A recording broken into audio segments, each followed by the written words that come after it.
nongeye kuba ikaze nanone nkuko mubimenyereye ni wa muhungu wanyu banyita Enzo. So rero uyu munsi tugiye kuganira ku nkuru iri true story. Iyo nkuru ni y'umuhungu, twese rero ntabwo duturuka ahantu mu miryango ikize.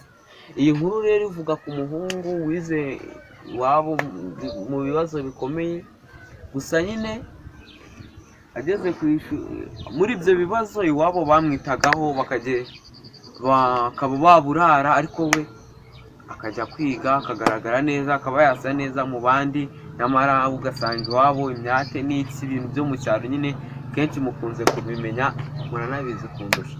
So rero umusore ageze ku ishuri asanga abantu asanzeyo harimo abava mu cyaro, hari abava mu mujyi. So rero abantu bitewe n'uko bamubona yambara neza, ameze neza, bamenya akarujado poshe n'iki byose, umusore bamufata nyine bakajya bamufata nk'umuntu uvuka mu bakire.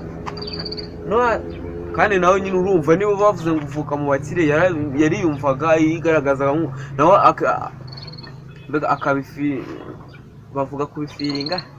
So mubare cyane ntabwo nizi icyongereza cyane, ariko ibyo ndi kumvikanisha murabizi, bazi ko ari umwana uva mu bakire nyine, kandi nawe akabyiryamo akabyiyemeramo ndetse akabona proud yabyo. Hari ibintu bizwi mu kigo n'ikigo. Noneho aza kubaho ikibazo, mama waza kumusura, aje kumusura nyine nk'umubyeyi wo mu cyaro, yaje avuga ati mwana wanjye, aza amuzaniye imyumbati n'ibishyimbo mu gafuka gatoya, sinzi ukuntu mukita, tukita gasofi, kagura inshuro se wenda si kimwe, si ngombwa ko nkavuga, ariko yaje amuzaniye imyumbati n'ibishyimbo mu gafuka bitetse, bitari byo guteka.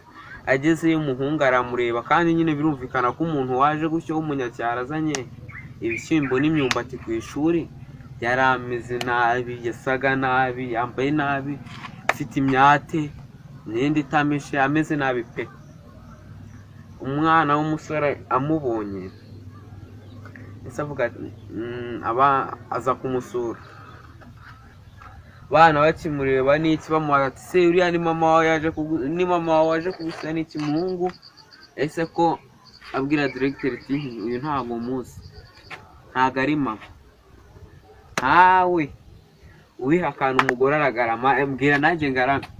So rero nufuzaga nawe kukubaza, bibaye ubinyuzemo wakwitwara uti? So rero icya mbere ugomba kubanza kumfasha nk'umunyamuryango ntakwita umunyamuryango, ariko uri umunyamuryango kuko cano ni iyanyu,